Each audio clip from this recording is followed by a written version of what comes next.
Alguém, alguém pode ler para mim? Tem uma coisa, uma voz em inglês aí, né? Não, é porque tá falando que tá gravando. Eu botei para gravar aqui. Ah, eu posso ler então. Tá. Vou falar aqui a colonização do continente americano, né? Falando de como que foi essa conquista aí. Sim. Em 1492, anos da própria descoberta da América, foi estabelecido a primeira colônia permanecente na ilha de Hispaniola de São Cristóvão. Não, a Cristóvão ilha Colombo. de Cristóvão Colombo. O, o descobridor. Em poucas décadas, muitas outras colônias foram estabelecidas. Se espalharam pelas ilhas do Caribe e ainda pela Flórida e pelo Peru. Poucos depois, Portugal estabeleceu colônia no Brasil, assim como a Inglaterra colonizou as Honduras Britânica, atual Belize, e a Jamaica. A ocupação holandesa se fez presente na Guiana e ainda em Curaçao, não sei o que Curaçao. Curaçao, enquanto os franceses tomaram posse do Haiti, Guadalupe e de Martinica. A união do novo e do velho mundo foi responsável por uma mudança radical nos destinos da história de ambos. A Igreja Então, Católica não, pode Romana. parar. Deixa eu explicar esse Tá bom. parágrafo aí, depois você continua. Ok. Então, como vocês estão vendo, a gente falou muito dos espanhóis, não foi? Porque os espanhóis eles conquistaram muito território muito rápido e conseguiram extrair ouro e prata dessa conquista, né? Então eles foram assim os que mais rapidamente conseguiram angariar, né, lucro dessa jornada. E por que eles conseguiram tão rápido isso? Porque eles conquistaram impérios muito grandes, que era o Império Azteca e o Império Inca, né? Com essas duas conquistas, eles tiveram, né, o império deles ficou um dos mais fortes do mundo, né? Teve aí 100 anos que a Espanha foi o império mais forte do mundo, tá bom? Então vocês imaginem que essa conquista dos espanhóis fez total diferença na história deles, daí para frente, na Europa. Mas também não eram só os espanhóis que estavam nessa história aí, né? A gente está vendo aqui, os franceses estavam lá no Haiti, né?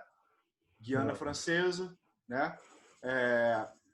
Podemos falar também do Brasil, né? Claro, que como eu falei para vocês, a ocupação do Brasil ela foi muito no começo de feitorias, né? De pequenas bases que eles usavam como lugares para recuperar os esforços, repor alimentos, trocar pessoas que estivessem doentes, né? Então era uma coisa assim mais da costa, né? Eles não chegaram a embarcar muito para dentro do continente. Eles ficaram muito na costa ali, né? Os portugueses. Mas também os ingleses também entraram nessa história aí, né? Os ingleses está falando ali da Jamaica e Honduras britânicas. Então, assim, eles começaram essa colônia aí de exploração na Jamaica, né? E hoje a gente vai ver qual é a diferença entre uma colônia de exploração e uma colônia de ocupação, né? Uma colônia em que não tem um objetivo necessário de enriquecer, vamos dizer assim, né? Que isso foi o caso dos Estados Unidos. Foi uma colônia que o objetivo imediato era enriquecer, mas como a Inglaterra não teve muita pressão dos Estados Unidos, eles tiveram facilidade de se desenvolver sozinhos, ter um próprio governo, né? Depois a gente vai falar mais disso. Mas vocês estão vendo aí que está todo mundo correndo para ver se consegue pegar esse ouro e, né, fazer Cada um alguma pegar coisa seu. de... Cada um vai pegar um pedaço. Nasceu o nato do continente, é verdade. Isso. Então é a primeira corrida aí colonial e tal. E isso porque tinha tido o Tratado das Tordesilhas, né? Que o Papa definiu lá com o rei da Espanha e com o rei de Portugal que haveria uma divisão entre uma linha que tudo para cá do mapa é de Portugal e tudo para lá do mapa é da Espanha, né?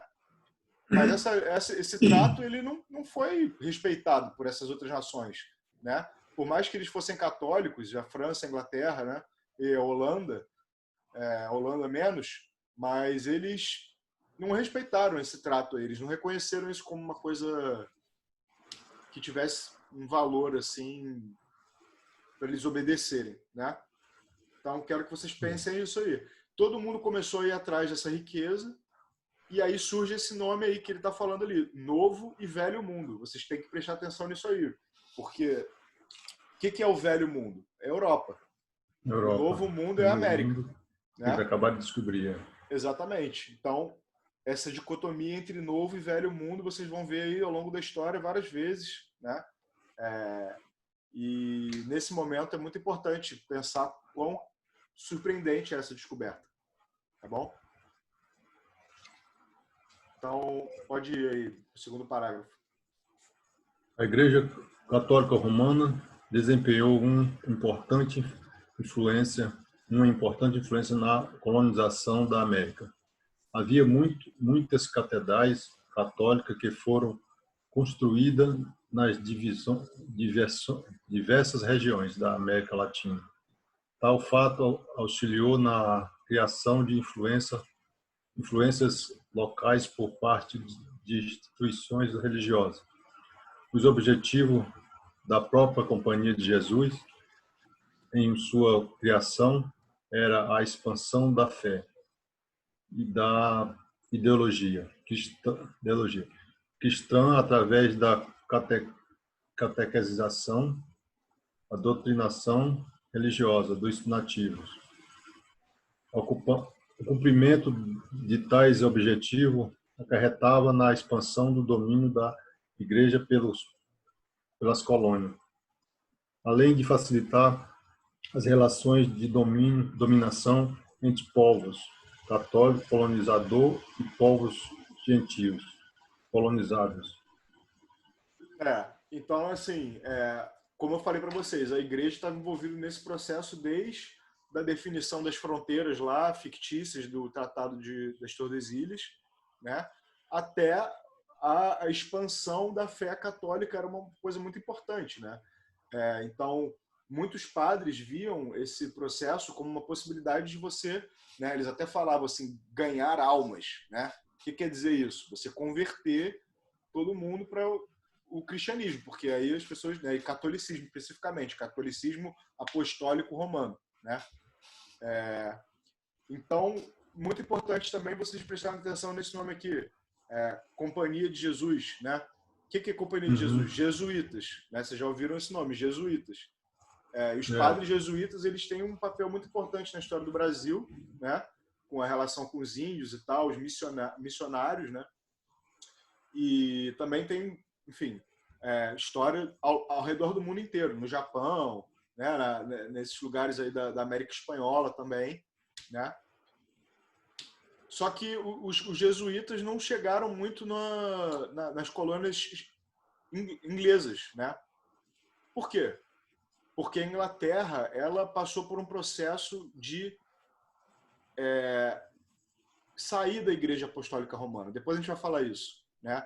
Mas eles tinham uma reforma em processo da religião, né? Estavam mudando a religião deles por causa lá do rei, lá do Henrique VIII. Depois a gente vai ver isso. Mas vocês têm que perceber que os jesuítas eles não tiveram presença, por exemplo, nos Estados Unidos. Lá foram outros tipos de questões religiosas, que a gente vai falar depois. Então é isso, a gente tem que prestar atenção quanto que, assim, por exemplo, eu falei para vocês na aula passada, os astecas e os incas, eles foram dominados, certo? Pelos portugueses. Desculpa, pelos espanhóis. Então os espanhóis, eles adotaram práticas de trabalho que já eram feitas pelos impérios incas e asteca, né? Que era essa coisa de você, em vez de exigir um tributo em alimento ou em dinheiro, moeda, né? Você exigia que aqueles habitantes daquela vila lá que você dominou trabalhassem para você uma parte do ano, né? Então era meio que uma servitude, uma escravidão, uma coisa assim. E os espanhóis se utilizaram desse mesmo sistema para implantar e fazer o esquema deles, tá certo? E outra coisa importante é pensar que nesse processo teve muita violência, né? A gente falou para vocês como foi uma coisa assim horrível, né? Perdeu muita cultura, muita coisa foi queimada, né? Muitos textos foram queimados e tal. E tinha padres que defendiam que não deveria ser assim, né? Eles tinham questões éticas, né? Eu falei para vocês do Bartolomeu de las Casas. Ele ficou muito conhecido porque ele tinha uma tese de que os índios tinham almas, que eles tinham que ser convertidos e que esse processo de violência era um absurdo, era uma coisa que ia contra qualquer preceito cristão, né? Então ele defendia isso lá atrás, né? Então você vê que não é como se assim não tivesse nenhuma questão moral ou ética rolando. As pessoas estão cientes do que está acontecendo e é realmente uma barbárie, tá? Só que as pessoas que vinham para cá eram os caras assim que não tinham muito o que perder, né? Os conquistadores não eram caras assim nobres, maravilhosos, a creme de la creme da sociedade espanhola. Não. Eles eram, às vezes, uns nobres decaídos, um cara que está meio pobre ali, porque não era fácil você vir para cá. Imagina como é que era você se embrenhar no meio de uma mata louca dessa, com um monte de mosquito que tem dengue, doença que você nunca ouviu falar, né? Eu falei para vocês que o território maia, que os espanhóis foram se embrenhar lá também, é um lugar inabitável quase para a gente, né? Hoje em dia, se você pensar fazer uma construção lá, não faz muito sentido. Então, aqueles caras foram se embrenhar lá, não tinham muito anticorpo também, era uma coisa complicada, tá bom?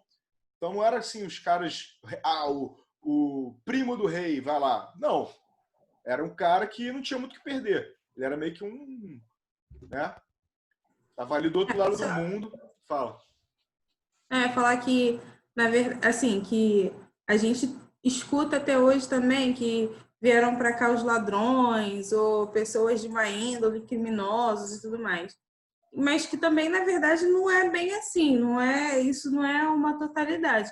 Vieram para cá, como o Caio falou, assim, pessoas que imagina, estavam ali, eram pobres e ganharam uma terra, ou então cristãos novos que acabavam se convertendo, mas naquele processo de separar as pessoas lá de Portugal, assim, né? Até mesmo não é catequizar, mas assim, de pregar a palavra cristã para os judeus aí, quem aceitava ganhava um pedaço de terra aqui no Brasil, e como o Caio falou, assim, não era fácil, porque o território aqui estava habitado também, então tinha que todo esse processo de pegar e limpar a terra, porque era mata, se tivesse ocupada pelos indígenas, traçar essa guerra ou expulsar os indígenas, como eles falavam, e é um processo muito difícil e demandava dinheiro também, porque aqui no caso do Brasil, por exemplo, tinha a questão da cana-de-açúcar, fazer os engenhos, e isso era caro, tinha que ter uma tecnologia. Então, assim, essa ocupação de terra aqui na América, né, no Novo Mundo, não foi fácil e, assim, foi muito difícil, não só numa questão ideológica, mas também assim, foi muito difícil porque, além de ter todas essas questões de ocupação, tinha os indígenas e foi muito violenta também. Mas, assim, quando a gente fala assim, foi muito violento e tudo mais, a gente também não pode falar assim, tudo era isso. Chegou alguém aqui com uma arma e saiu matando todo mundo. Não, a questão de intercâmbio cultural, como o Caio falou, em relação às doenças, mataram muita gente, muitos indígenas, e assim, e aos poucos foi acontecendo essa colonização, entendeu? E explorando a matéria-prima que aqui tinha, né? E outra coisa também que a gente às vezes não tem muita noção, assim, né? Que as pessoas não vinham para cá para, vou fazer uma fazenda, vou ficar muito rico na minha fazenda e vou morar lá e vai ser tudo bom. Os caras queriam vir para cá extrair o máximo possível e voltar para lá e ser rico lá. Eles não queriam ficar aqui ficando doente, tendo que brigar com o índio. Eles queriam ficar rico rápido, né? É uma coisa meio de empresário, assim. Você tem que começar a pensar nessa história das grandes navegações como as primeiras assim empresas, né? E não era uma empresa formal, mas era um business, era uma companhia, era uma coisa de você juntar um monte de gente e fazer um investimento e se virar, né? Investimento da coroa e, né, de banqueiros, essas coisas assim. E existia essa propaganda mesmo, das pessoas virem para cá e fazer dinheiro. Olha, lá é uma terra muito rica assim, em relação à plantação, tudo que plantar vai dar certo, você vai fazer dinheiro lá e vai voltar rápido, vai... E aí as pessoas iam, né, com esses olhos, assim, muitas das vezes iludidas, porque não era fácil, tinha que fazer tudo isso que a gente está falando agora. E assim foi. Esse processo, a gente está conversando isso com vocês porque às vezes a gente passa a história muito corrida, né? E aí as pessoas pensam que todas essas coisas não foram processuais, como na verdade foram. E assim, a gente precisa tentar ficar bem atento para esses minúcias assim, que aconteceram, assim, porque claro que para o lado dos portugueses foi muito melhor, porque os, né, acabou matando os indígenas, assim, não eles, mas assim, uma série de questões, mas não era tão fácil como a gente acha que às vezes é. Não foi, né? É verdade. E esse negócio assim de você pensar também como que era uma aventura, né? E que as pessoas estavam aqui para extrair o máximo possível e essa questão ética que às vezes a gente acha que não existia, ela existia, mas ela estava meio que no fundo da mente deles, né? Eles estavam preocupados com conseguir o que eles vieram fazer aqui, tanto que você vê outras pessoas conversando sobre isso, né? Na época e falando que discordavam e tal. Eu já falei disso, acho que a gente já passamos por aqui legal. Então aqui essa imagem aqui, né, que é aquela coisa né, do bem caricata, né, das caravelas e os índios aqui entregando um monte de riquezas para os... Não foi assim, né? Não foi assim. Eles não chegaram e começaram o quadro parece que eles estão sendo recebidos ali, tudo de ouro que a gente tem. Chegaram os nossos maravilhosos aqui. Não foi bem assim. Eles tiveram que, né, ir atrás disso, né? Eles não chegaram recebendo tudo. Os povos indígenas muitas vezes acharam que eles eram seres superiores ou sei lá, a gente tem muita história, né, de achar que era Deus e tal, aquela história do Caramuru, que o cara dá um tiro com um arcabuz e todo mundo acha que ele é o Deus do raio, né? Isso aí acontecia, mas ninguém chegava dando assim as coisas, né? Essa imagem aí é uma imagem para a gente facilitar esse processo aí de as pessoas acharem que na verdade foi assim.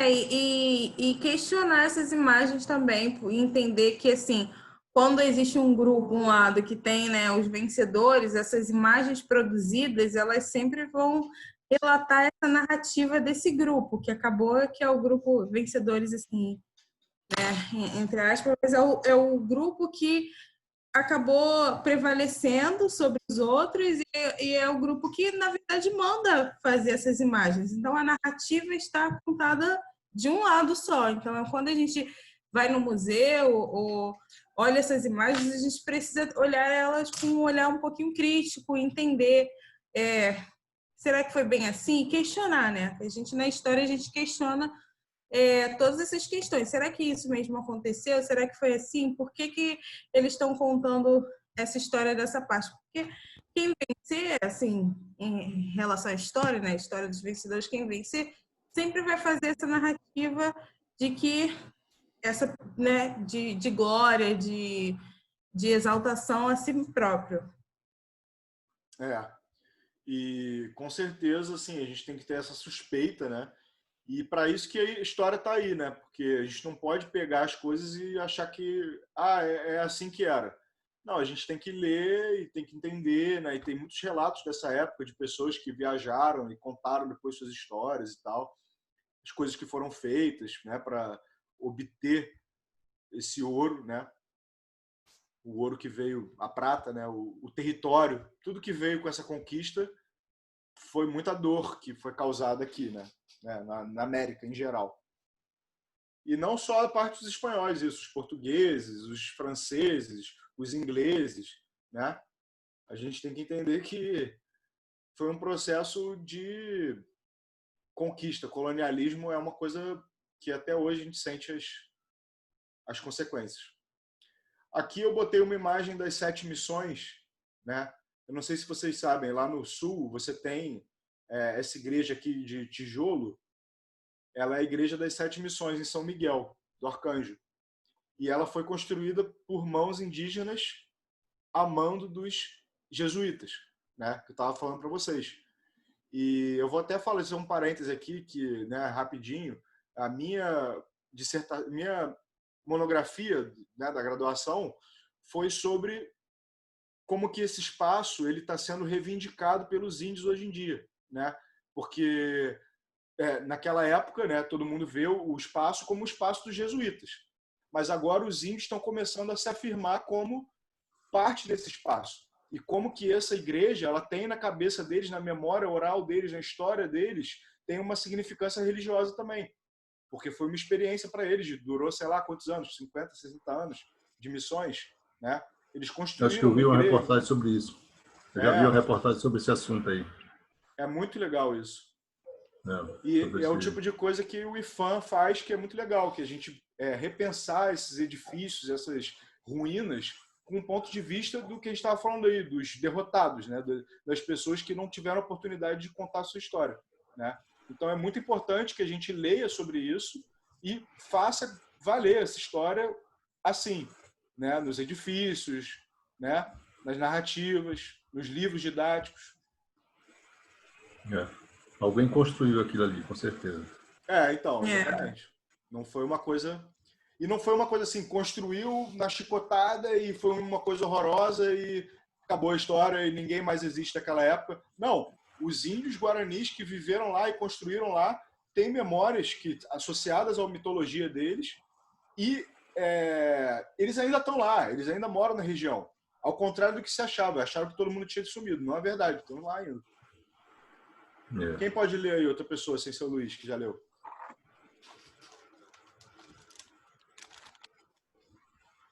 Luciana, Valdemira, Adélia. Val. A Luciana eu já vi que desmutou aqui, ela tá querendo. Aí, Luciana. Sumiu de novo.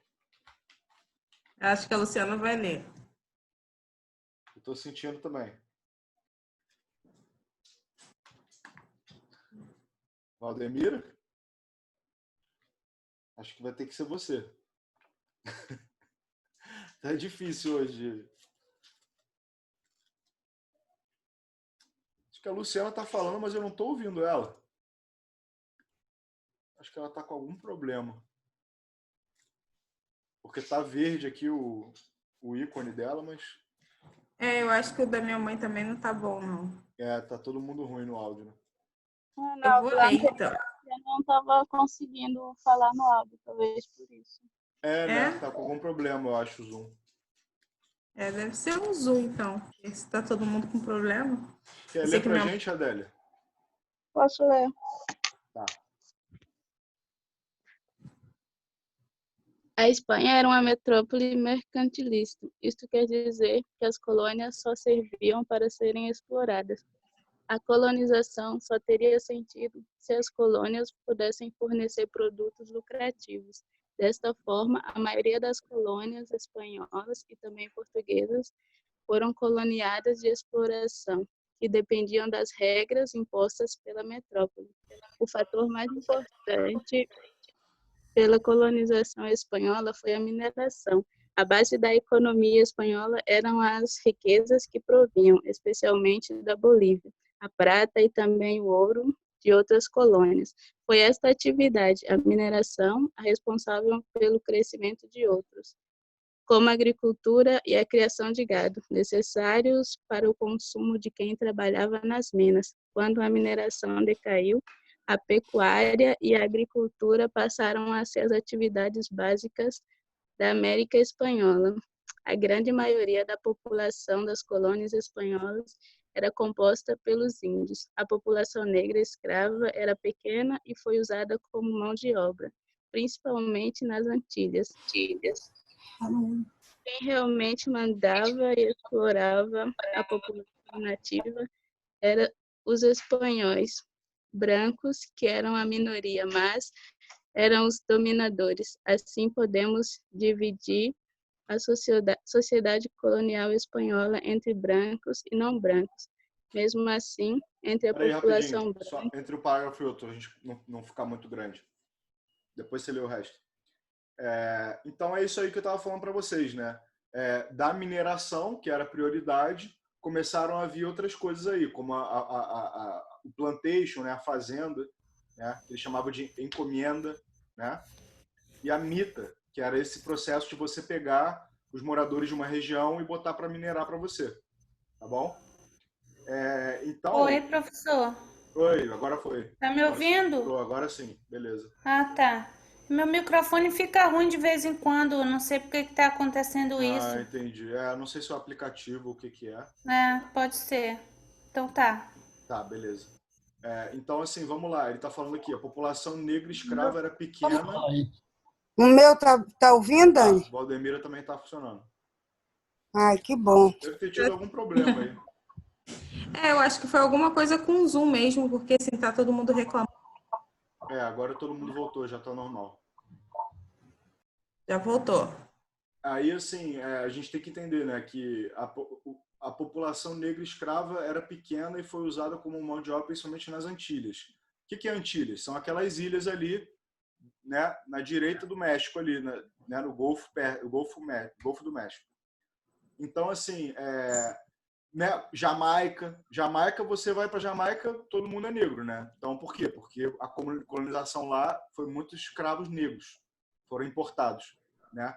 Só que na colônia espanhola, eles usaram muito trabalho indígena, porque os indígenas do Império Azteca, do Império Inca, estavam acostumados já a oferecer o trabalho deles, como eu falei para vocês, entendeu? Então foi muito mais fácil de você, basicamente, adaptar essa produção para mineração de minas de prata e de ouro, tá bom? Porque, lembra...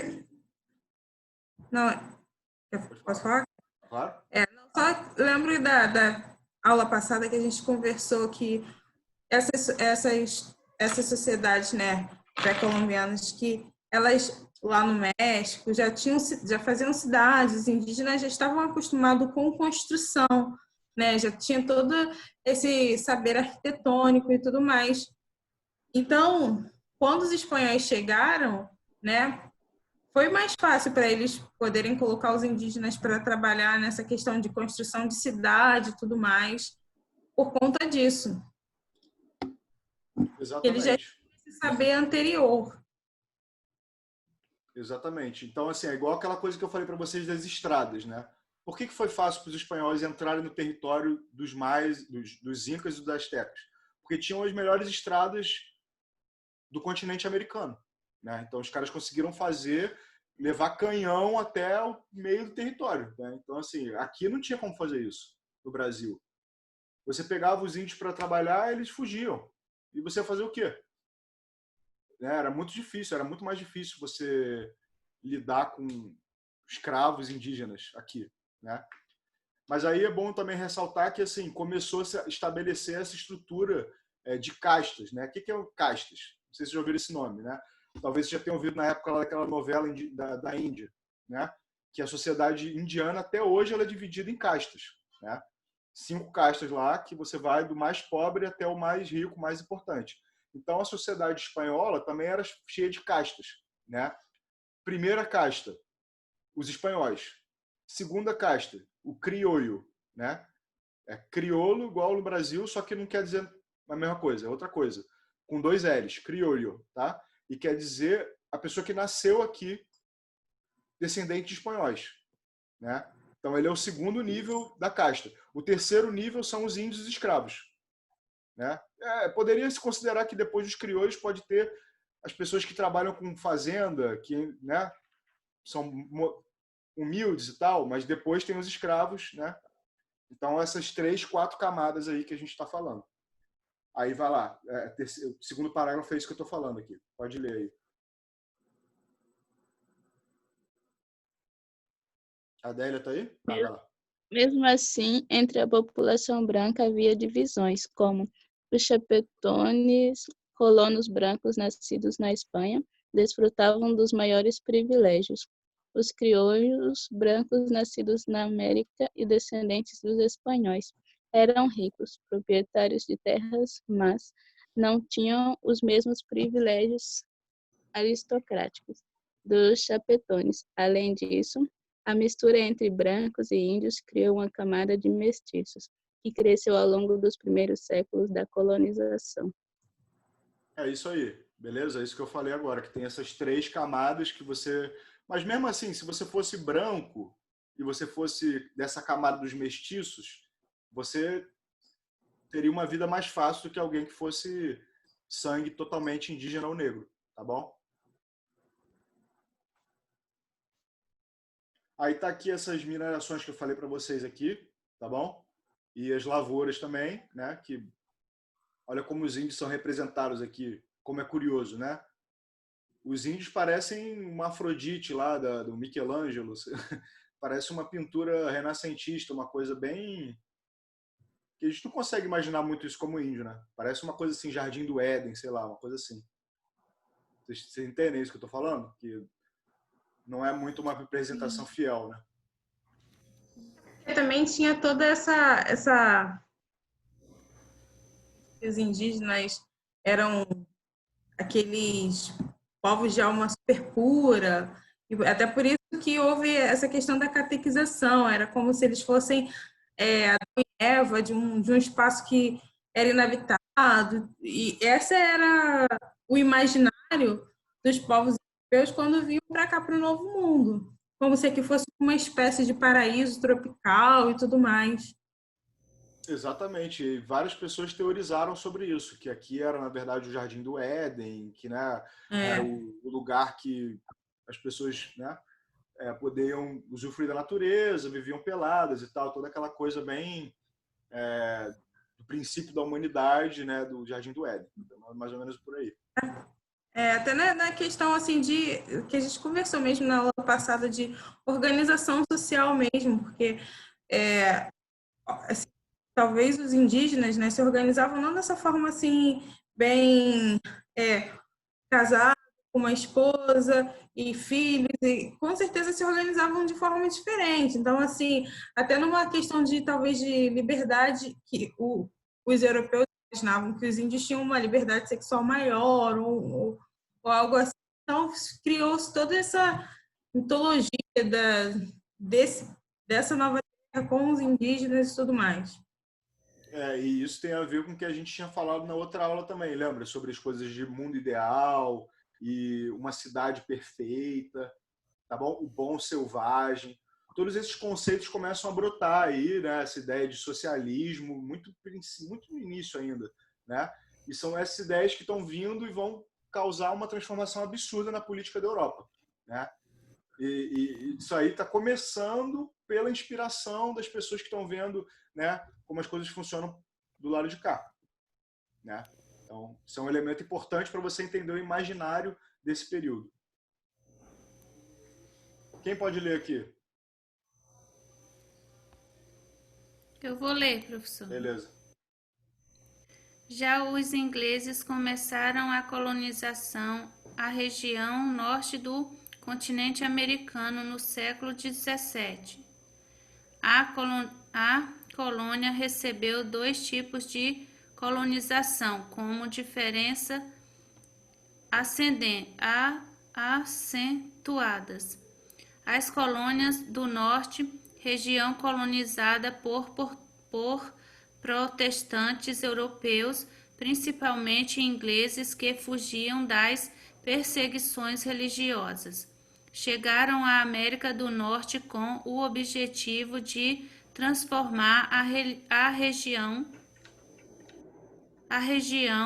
num próspero lugar para habitação de suas famílias, também chamada de Nova Inglaterra. A região sofreu uma colonização de povoamento com as seguintes características: mão de obra livre, economia baseada no comércio, pequenas propriedades e produção para o consumo do mercado interno. As colônias do Sul, colônias como a Virgínia, Carolina do Norte e do Sul e Geórgia, sofreram uma colonização de exploração. Eram exploradas pela Inglaterra e tinha que seguir o pacto colonial. Eram baseadas Desculpa, cliquei aqui sem querer.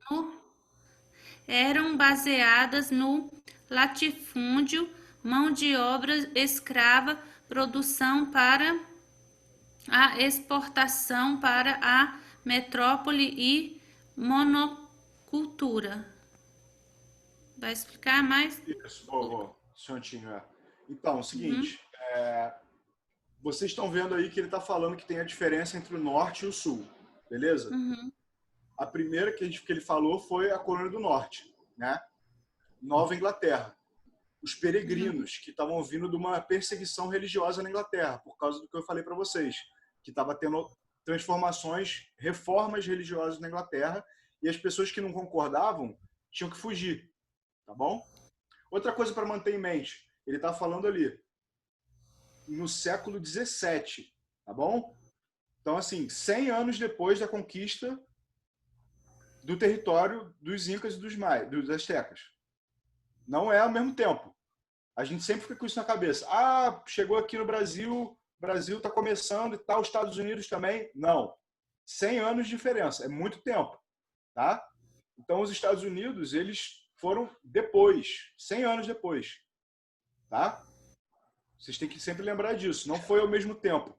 Muitas coisas já estavam diferentes na Europa nesse momento, né? Principalmente essa coisa da religião aí que eu falei para vocês, das reformas protestantes. Então, assim, durante esse momento aí, a Inglaterra estava olhando para a Espanha e estava vendo, caramba, esses caras estão gigantes. Eles conseguiram dominar o mundo em um século, porque eles conseguiram ouro na América. Vamos fazer isso também. Eles também queriam ter ouro, eles também queriam ter fazendas aqui, também queriam ter, né? Só que eles não tinham como financiar isso, igual a Espanha financiou, né?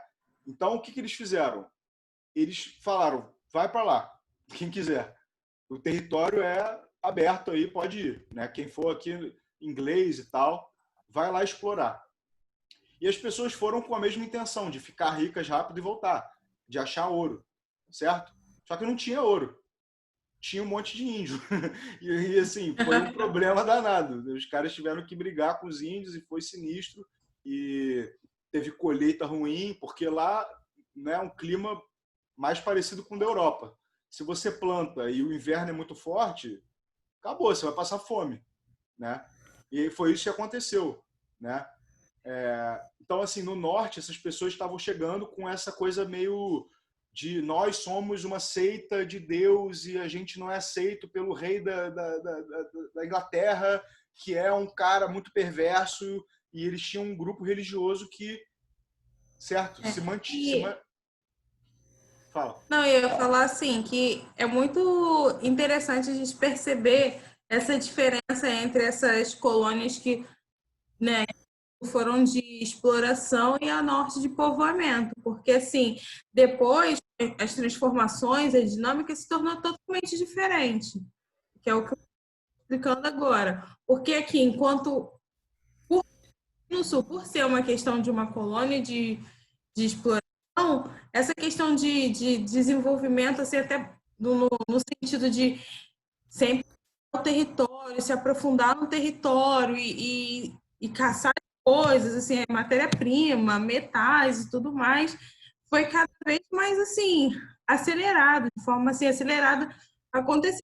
E como lá no norte foi de povoamento, assim, a dinâmica é muito diferente. É muito interessante a gente estudar e observar essas diferenças. Uhum.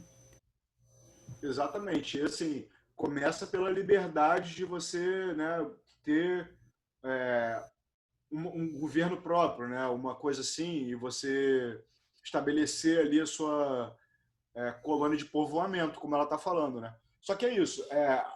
Os Estados Unidos, ele não foi só colônia de povoamento nem só colônia de exploração. Ele foi os dois, tá bom? Então, o norte dos Estados Unidos, ele é mais assim voltado para povoamento e tal. E o sul ele é mais voltado para exploração. O que acontece? O sul começa a virar muito mais escravocrata do que o norte, né? Os dois tinham os escravos, né? Só que o sul dependia cada vez mais de escravos. Por quê? Porque eles plantavam algodão. Eles plantavam grandes propriedades. Então, eles faziam um esquema como aqui, de plantation, né? Botava uma plantação enorme, um monte de pessoas escravos ali, negros, e aí era isso. E era uma coisa meio de casa grande e senzala, tá bom? O norte não era bem assim. Você tinha mais pessoas que lidavam com comércio, pessoas que faziam comércio entre até pessoas que vendiam escravos, mas que não eram tão dependentes do trabalho escravo, né? Então ele era uma colônia mais de comércio e desse tipo de aglomeração de povoamento, e não tanto de exportação de algodão, né? Essa coisa assim mais que a gente está acostumado a ver aqui no Brasil, né? O que era a colônia aqui no Brasil? Cana sendo exportada, café sendo exportado, ouro sendo exportado. Lá nos Estados Unidos, o sul foi assim, mas o norte não tanto. O norte, ele meio que elaborou uma economia para se autoabastecer e enriquecer as pessoas que estavam lá, tá bom? Então, isso vai ter um impacto muito grande depois na história dos Estados Unidos. A gente vai falar depois. É muito importante vocês terem essa imagem já desde agora, tá bom? Quem puder e tiver, tem que ter estômago, né? Assistir aquele filme 12 anos de escravidão, eles conseguem ver assim, bem essa diferença assim, entre norte e sul. Exatamente. O filme é pesado. E ele se passa numa hora que o norte ele está menos, né, escravocrata, e você ainda tem leis que obrigam as pessoas a devolverem os escravos para os seus donos no sul, né? Só que acaba acontecendo que as pessoas são raptadas, enfim, fica uma loucura o negócio. Depois a gente vai falar melhor disso, porque a história dos Estados Unidos em relação a esse negócio da escravidão é super interessante. Outra coisa legal também que eu descobri pesquisando esses dias é que nessa colônia da Virgínia do Sul, né, na cidade de Jamestown, que é uma das primeiras colônias, teve eventos de tanta escassez de comida e de dificuldade de lidar com indígenas e tal, que teve casos de canibalismo. Os americanos, né, os ingleses que vieram para cá e se estabeleceram como americanos, eles começaram a praticar canibalismo, né, entre si, porque faltou comida, né? Então é muito interessante a gente pensar isso, porque a gente sempre pensa em canibalismo como uma coisa assim primitiva, mas o início da história dos Estados Unidos, da colônia de Virgínia, né, que foi muito importante pelo desenvolvimento do Sul, começou com pessoas tendo que se canibalizar também. Então, assim, eu achei isso bem interessante pesquisando aí. Quem que dá uma olhada aí nisso depois é bem interessante. Aí, vamos lá, segundo parágrafo aqui. Ao mesmo tempo em que estas colônias... Pode? Pode ser. Ao mesmo tempo em que essas colônias se desenvolveram, a Inglaterra se mantinha ocupada por uma série de conflitos que influenciaram diretamente na ausência de ações que pudessem firmar um nítido pacto colonial com a população que ocupava as terras da costa noroeste da América do Norte. O desfrute de todas essas liberdades marcou a instalação do que convencionamos chamar de negligência salutar. O termo designa Não só. designa não só a falta de controle dos ingleses, bem como as- assinala as vantagens políticas e econômicas que os colonos norte-americanos alcançaram na medida em que decidiam de maneira autônoma a condução de suas instituições. Somente quando tais regalias estiveram ameaçadas é que passaram a vislumbrar as posses dadas pelos colonos rumo à sua completa independência. Isso aí. É o que a gente falou, né? Essa coisa aí que eles chamam de negligência salutar, né? Que você não interfere e os ingleses até começaram a interferir mais quando o negócio apertou para eles. Eles viram que o pessoal estava prosperando, mas aí deu na guerra de independência dos Estados Unidos, que a gente vai ver depois, que é o que ele está indicando aqui no texto, né? Somente quando tais regalias estiveram ameaçadas é que passamos a vislumbrar os prazos dados pelos colonos rumo à sua completa independência. É isso aí. Quando os ingleses quiseram um pedaço do bolo, os americanos falaram, não, não, não. Agora acabou. É bom vocês anotarem esse termo aqui, ó, negligência salutar, e se coloca aí, se vocês estiverem anotando. Porque é um termo que costuma cair em prova, para poder explicar o que foi, né? E foi exatamente isso que o cara falou, foi um abandono dos ingleses, eles não tinham muito interesse nessas colônias, né? Não era tão interessante para eles naquele momento, até que eles viram que estavam perdendo, né? Quem nunca passou por isso, né? Quando tem, tô nem aí. Mas depois, quando vê que tá perdendo, vai lá lutar para ter de... É exatamente isso que vocês precisam ter em mente. Isso que foi a negligência salutar. E quando eles foram assim, vou querer ter de volta porque, né, bem ou mal tá ali, faz parte de mim, alguma coisa assim. E aí foi o que desembocou na questão da luta pela independência lá nos Estados Unidos. Mas até que o Caio colocou entre aspas, é bom anotar porque é um termo importante e cai em prova. É isso aí. Cai em prova, mas né, esses termos, assim, às vezes você não vai lembrar assim, já ouvi falar sobre isso, o que é, né? Porque não é tão óbvio assim, mas aí vocês anotam. Foi o abandono por parte o desinteresse, um abandono por parte da Inglaterra lá nas colônias, nas 13 colônias. É isso aí. Negligência, né? Deixar para lá, não ligar muito e salutar, né? Saúde, assim. Tenta lembrar disso. Acho que é uma boa fixador. Pode ser. Aí aqui na esquerda, aqui, estão vendo os peregrinos aqui? Esse pessoal era puritano, né? Era um pessoal muito religioso, aquela galera assim que queimava a bruxa, todas essas coisas que vocês viram lá de Salem, é dessa história aí, tá? As roupas é super interessante observar. E essa coisa bem do norte, né? Essa Nova Inglaterra, né? E é importante a gente pensar nisso. Então, em cima aqui eu botei umas coisas que para mim me remetem ao norte, né? Estão vendo aqui na direita, o pessoal vendendo grãos, com uma carroça de produtos agrários, né? Um barco que faria teoricamente essas trocas aí. Então, por essa imagem aqui, vocês conseguem ter uma noção de como é que era a economia no norte, e a imagem de baixo vocês têm uma noção de como é que era a economia no sul, né? Que ela era basicamente dependia inteiramente do trabalho escravo, tá? Então, o sul dos Estados Unidos começou a depender de escravos, tá? Você tem que fixar isso.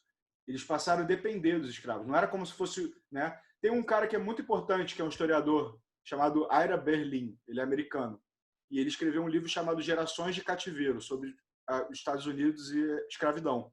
E ele faz uma diferença entre sociedades com escravos e sociedades de escravos, né? O que é uma sociedade com escravos? Né? Uma sociedade que tem escravos, mas eles não são a base da economia. Uma sociedade de escravos é uma sociedade que depende inteiramente de escravos para funcionar, como era na época colonial no Brasil, como era na época colonial no sul da América, tá bom? Aqui tem umas questões que eu queria fazer, se tiver tempo. Tá quase tem- acabando. Não, a gente pode ir até 35, né? Ah, então beleza. Vou ler aqui então a de fazer eu e a Dani, a gente vai lendo.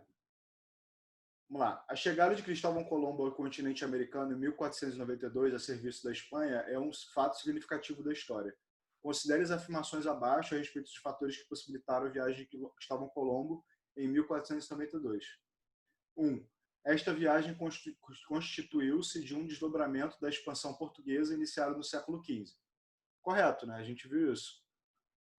Muito do que os portugueses fizeram foi uma inspiração para outros países até, não só para a Espanha.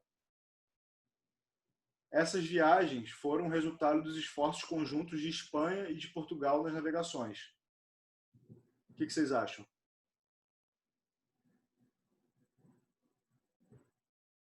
Não, né? Cada um fez a sua viagem. Cada um Gente, fez a sua. vocês têm que responder, hein, gente? Participa aí que no finalzinho agora a gente vai respondendo aí.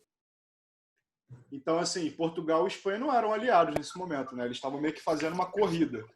Quem ganhou a corrida foram os espanhóis, né? Porque eles que ficaram trilionários aí com essa história, conseguiram dominar os maiores impérios aqui do... Portugal ganhou menos, vamos dizer assim. Ficou em segundo lugar. 3, vamos lá. Cristóvão Colombo valeu-se dos conhecimentos náuticos e cartográficos dos portugueses para empreender suas viagens. O que vocês acham? Sim, né? Portugal, como a gente falou, por estar muito bem localizado ali, na saída ali, né? E por ter todas essas técnicas aí herdadas dos árabes e tudo que a gente conversou, eles tinham uma escola naval também, de Sagres, que é muito famosa. Então, qual que é a certa? Apenas um, não. Apenas 2. É letra D, né? 1 e 3, letra D. É um em 3. Quer ler essa aí, Dani? Quero. Sobre a expansão marítima e comercial europeia, século XV e XVI, assinale a alternativa correta. Letra A. A Espanha, em parceria com a França, dominou as rotas comerciais entre a América do Norte e a Europa. Letra B. A Holanda, já no século XVI, impôs seu domínio marítimo e comercial frente à Inglaterra na América do Sul. Letra C. A França, devido ao uso de expedições militares, controlou o comércio de especiarias no litoral da América Portuguesa. Letra D. Portugal, ao assinar o Tratado de Tordesilhas com a Espanha, buscava garantir a exploração das terras localizadas no Atlântico Sul. E letra E. A Inglaterra, a partir da chegada de Cristóvão Colombo ao Novo Mundo, firmou-se como nação hegemônica nas rotas comerciais entre América Central e Europa. Não quer certo. Letra D. É isso aí. Por que vocês acham que é letra D? Porque Portugal assinou o Tratado dos Trabalhistas com a Espanha. Então, Tordesilhas. eles buscavam garantir a exploração. Então, os dois estavam correndo para explorar. O Exatamente. Sul, tá certo. E aí tem aquela história que eu falei do Papa, né? Que ele que intermediou essa história aí, né? Teve uma bula papal só para isso. Que depois não foi nem respeitada, né? Porque os outros países vieram e foi isso aí. Mas Exatamente. no começo foi só eles dois mesmo. Vamos lá, 3. A cultura maia. Vou ler essa. A cultura maia é uma das mais importantes do mundo pré-colombiano. Floresceu na região que corresponde... Essa aí é quase uma questão de geografia, hein? Eu falei isso hoje. Cultura maia, né? Vamos lá. Uruguai, Argentina e o sul do Chile. Isso aí seria aqui no sul, né? Sul do Brasil. Que é a D, né?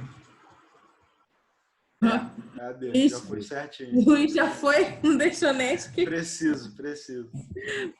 rápido. É isso aí. E uma coisa legal da gente ver, né? Sudeste do México. Por quê? Porque no México mesmo eram quem? Os astecas.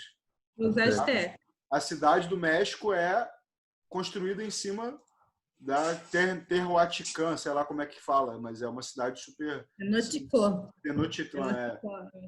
E é isso aí, tá bom? Então, Guatemala, Belize, aquela parte ali da América Central do Sul. Vai lá, Dani.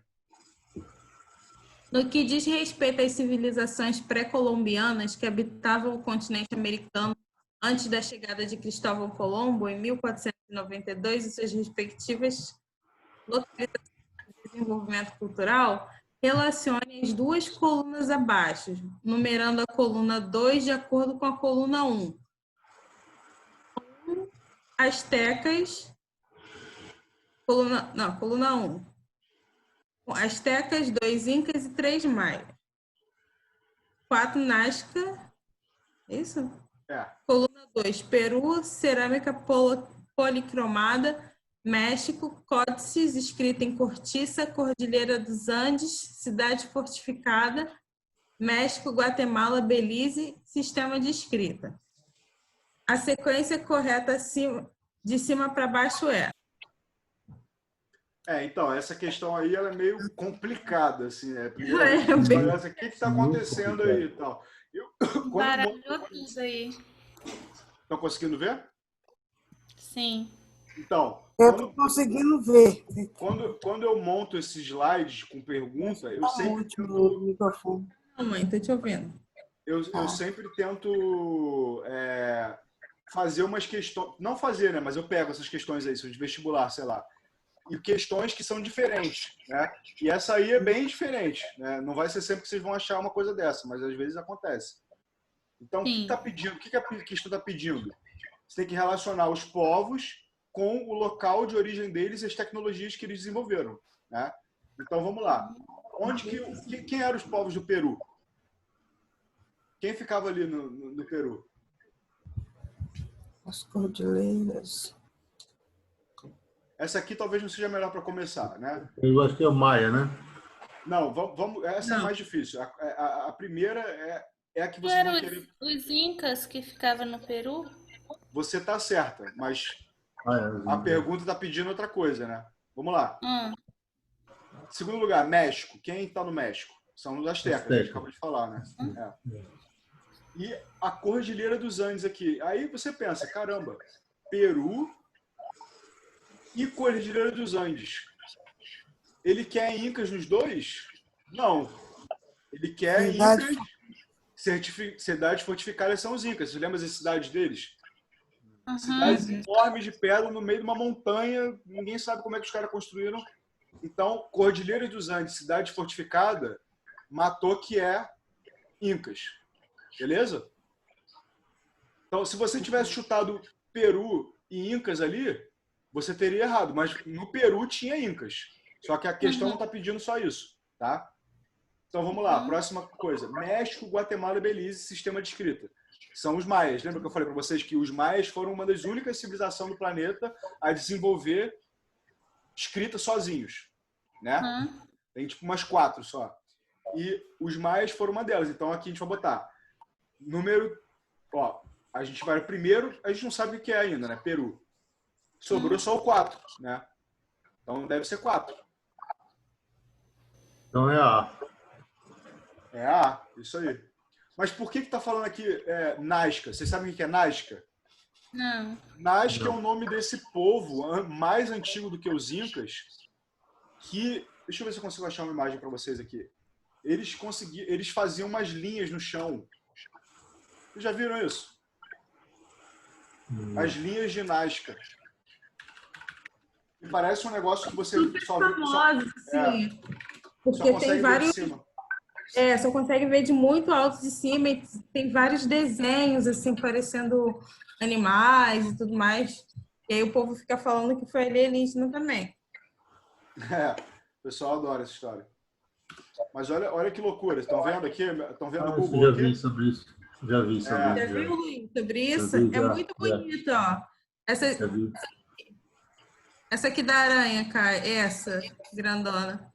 É. Ó, é uma aranha, assim, só que isso daqui embaixo é um campo, né? E só consegue ver bem, bem de cima, como se estivesse passando de avião e vendo. Já vi. Isso aí. Então, assim, o pessoal aqui falando geoglifo, né? É um desenho na Terra. Então, é isso aí. É o povo de Nazca e tal. E é muito legal estudar essas coisas assim mais obscuras da história, né? O cara tinha um raciocínio bom. Viu? Não, exatamente. Como é que eles fizeram isso sem uma perspectiva de cima? Né? Um negócio tão Na época eles tinham simétrico. um bom raciocínio. Eles tinham alguma matemática, alguma coisa para fazer isso aí, não é possível, né? Os caras bem, bem bolados. Vai, agora sou eu, né? É isso, 5. A conquista colonial inglesa resultou no estabelecimento de 3 áreas com características diversas na América do Norte, com relação às chamadas colônias do Sul. Aí, agora, ó, colônias do Sul dos Estados Unidos. Lembra do que eu falei? É correto afirmar que baseavam-se sobretudo na economia familiar e desenvolveu uma ampla rede de relações comerciais com as colônias do Norte e com o Caribe. B. Baseava-se sobre uma forma de servidão temporária que submetia os colonos pobres a um conjunto de obrigações em relação aos grandes proprietários de terra. C. Baseava-se em uma economia escravista voltada principalmente para o mercado externo de produtos como tabaco e algodão. Isso aí. Consolidou-se como o primeiro grande polo industrial da América, com a transferência de diversos produtores de tecido vindo da região de Manchester. Caracterizou-se pelo emprego de mão de obra assalariada e pela presença de grandes proprietários agrícolas e monocultura. O que vocês acham que é?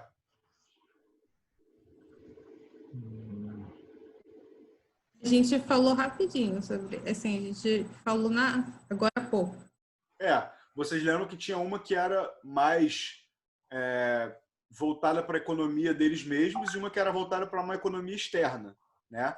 Agora resta saber qual que é o sul e qual que é o norte. Das duas. Isso aí que me confundiu. Eu não sei se é a B ou se é...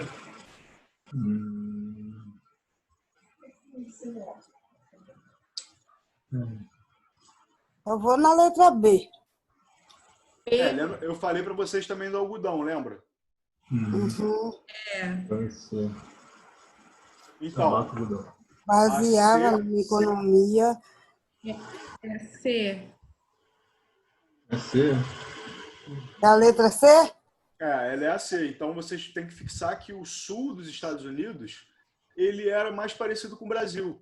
Você tinha escravo, você tinha plantation, você tinha gêneros, monocultura, tabaco, algodão, tá bom? Então, as pessoas que iam para lá... Eu fixei mais no norte. Então, o norte é a letra A aqui, né?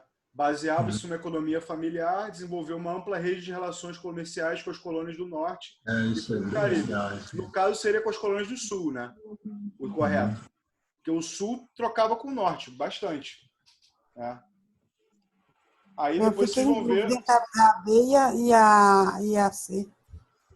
Isso. Porque a C ela é bem completa, ó. Baseava numa economia escravista voltada principalmente para o mercado externo do produto, mas com tabaco e algodão.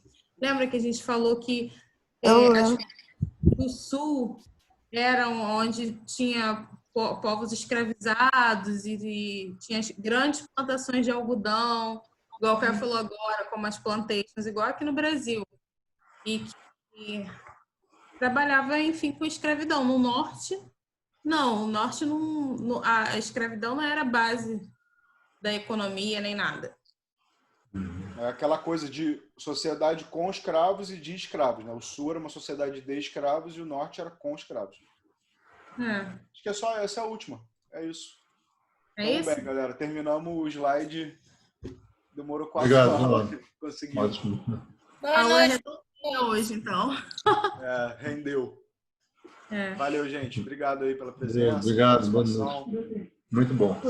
Boa noite, professor. Valeu, agradeço. Tchau, gente. Boa noite. Tchau, boa noite, meu. Falou, abraço aí todo mundo. Boa noite, turma.